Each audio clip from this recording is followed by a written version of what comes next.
you guys didn't know, there's been a big racial divide going on with the Cincinnati Music Festival. I covered it on the channel the other day, and now there have been some updates in the story.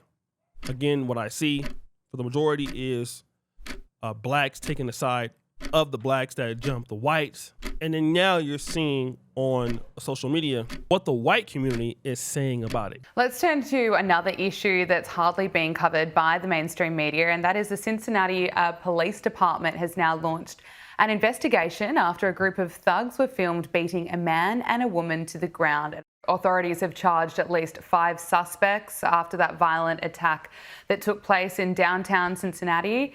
Jeff, it's horrific. Why is this not getting the coverage that it deserves?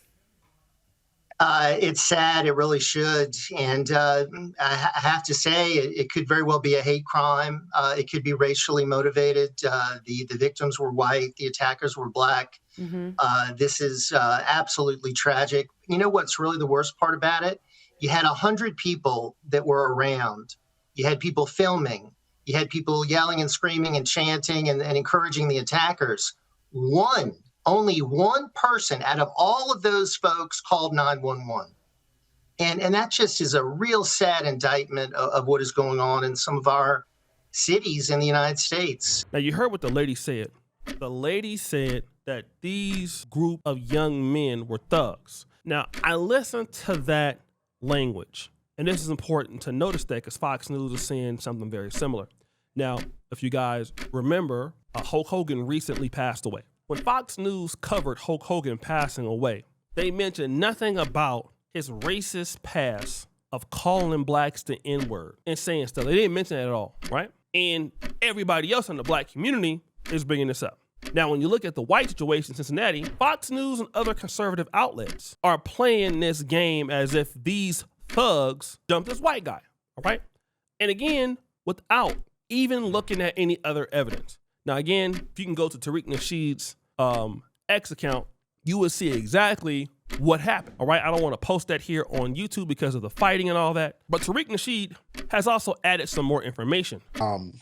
There's a video. There was an altercation, and the right wingers, they show a certain part of the clip. They show black folks whooping down on some white people. And boy, they try to spin the narrative. Oh God, a white couple, an innocent white couple was jumped by a mob of blacks after the Cincinnati Jazz Fest. They kept saying that. They kept framing it like these innocent, random white people just got jumped on by some mean, racist blacks. And they were circulating this around all of the Charlie Kirks and all of them, all of the suspected white supremacists online. They just been having a field day. Excuse me. And I knew something was up because the way they were getting whooped on, I'm like, there's something else to it. There's something else to it. And sure enough, there was. I got the real footage. And what really happened, these white guys were, I think, somewhere downtown Cincinnati. And y'all heard me talk about Cincinnati before. Cincinnati is a city full of foundational Black Americans. Cincinnati has always been a city that's always been with the shit. Those are the black folks you don't really want to mess around with. I done said this a million times. I rock with Cincinnati. They brought me out for a lecture years ago. I had a ball out there. I love Cincinnati.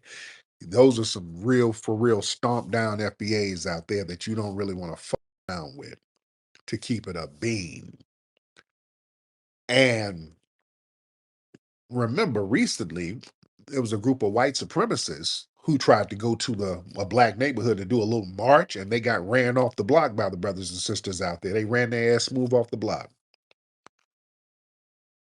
But what happened was these white dudes were basically instigating. They went into a crowd of black folks downtown Cincinnati, threatening to fight random black guys.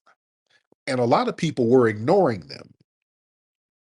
And from what I've seen on one of the early videos of the initial altercation, these white guys were Russian, from what I understand. Somebody said, yeah, these Russians, so these were some Russian white dudes threatening to fight random black people. From what I've seen, the black people kind of ignored them, like, these white people are crazy.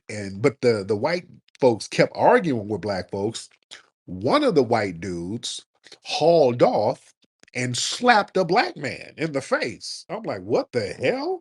So you know where that shit went. They mobbed down on all of them. They beat the brakes off these white people. They stomped them.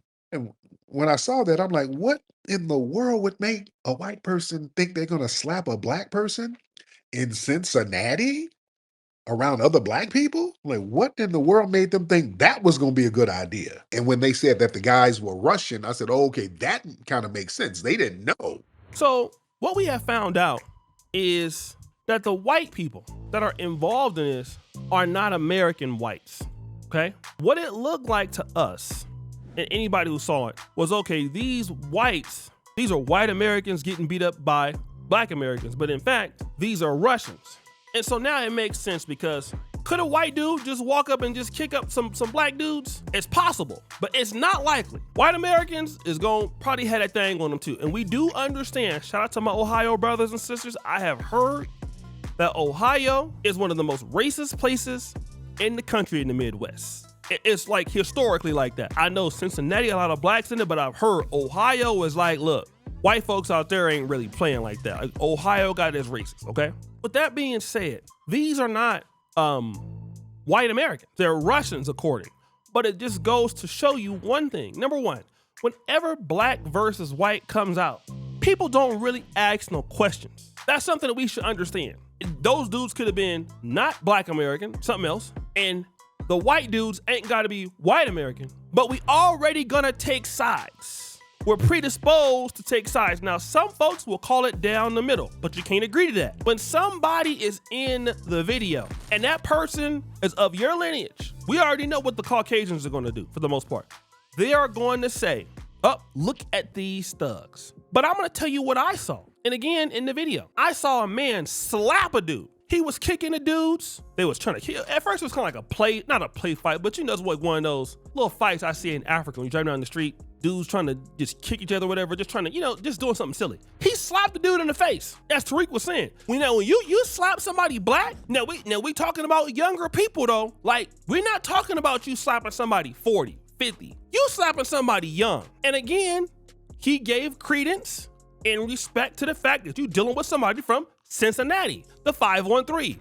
They don't really play like that out there. It's not what you're looking for. I know Cincinnati don't get the same level of respect as like Chicago, and it ain't on the same level as even St. Louis to a certain degree. But you can get your stuff knocked in Chicago, in Cincinnati though. It's real out there. Everybody know that. Everybody in the black community know when you hear about Cincinnati, it's like, oh, it's a lot of dudes, black dudes out there. Yeah, it is. Oh, Cincinnati, no, I'm good. I'm straight. Cleveland, no, I'm straight. You're asking for it, okay? And again, I see all these people getting mad in the comments. Listen, man, if I go and slap a white person in Poland, you're going to get mocked. Like, they'll beat you till you pass away, then beat your spirits out of you. All right, you got enough room to diffuse the situation on his end. Okay, yes, I get it. Somebody should have just ran, look, we gotta go, leave this guy alone or whatever. You can say that on both sides. It has to get to that. And especially, again, the woman getting hit in the face, I'm not feeling that at all. I'm just not feeling that, right? She got clocked. She was defenseless. And that's what's really got people up in arms, because again, a woman got hit, like clocked, all right? That's what really made it bad on the side of the blacks. It wasn't just one of them old school mop ups. All right, he's done, let's just go. No, the Cincinnati dudes, y'all just had to just beat everybody. Y'all overdid it a little. Y'all overdid it a little bit. I'm gonna tell you the truth. That was some world star type of stuff. All right, now that y'all need to ask God to forgive y'all for that. It was over, because the way he clocked that lady, I'm talking about, it was like a roundhouse Zangief Street Fighter 2. Like, you remember you used to press all the buttons and make them do like the little Zangief spin. You hit him with that Zangief spinning clothesline. and it was just all the way bad. And you see it right there on the string. It was like that. So that's what really made it bad that a woman got hit. And we got to understand that's the issue. But at the same time, I'm gonna tell y'all this. All right, you're a white person. You get into it with a group, a young black. They're like in their 20s, 25s. You going back and forth with them. You in a lot of trouble. All right, I'm 40. I'm in a lot. If I do that, I'm in a lot of trouble. Right? Like you got to be able to protect yourself. Do you know who you dealing with? I'm in a lot of trouble. Okay, y'all got to feel like what's the problem with them? And then if you start with some people, then you're the thug. Again, I'm gonna keep saying this. You can't act and hope that somebody responds to you favorably when you be on BS. Don't nobody owe you nothing to respond to you favorably. You go out and do something and you be down bad, nobody is going to respond to your ass favorably. You about to get that work straight up and down. You at a festival, people been drinking. You don't get your ass knocked, you gonna get your ass knocked out straight up and down. Especially in a city like Cincinnati, you got 45% blacks. You go to Oakland with that, you go to Philly with that, you're gonna get mopped up, hands down. Cause you got dudes in that crew who don't care about consequences. What do you mean caring about going to jail? Them dudes, if they cared about going to jail, they wouldn't have been over there overdoing it. They don't care. But plus, you already swung on them, so now they feel justified. They're not gonna know that when they're whooping your ass, they gonna go to jail for that. They feel like it's a fight. It's a fight's going down. Like when you, and it's going down and your adrenaline pumping, you're not sitting there asking nobody about, well, what about? Why did you keep going? Nah, you gonna figure that out later. I think I'm fighting for my life. And some people gonna take it there. They gonna fight to the end. You can't stop them. So, what do I tell anybody? Black, white, red, orange, otherwise. Keep your hands off people. If you don't want to get your ass whooped, keep your hands and feet off people. Learn how to walk away. All right, y'all got it, man, my bad. You got a family, you got a wife. Don't go out there and get your mama and them, get their ass all knocked out. It don't make no damn sense. Stop playing around like that. You're doing way too much. You're doing exactly way too much. So guys, what do you think? It's your boy, Yoshi Jackson, back at it again with another episode of The Celebrity Junk. I appreciate you for all you do. Cover the bell. We're out.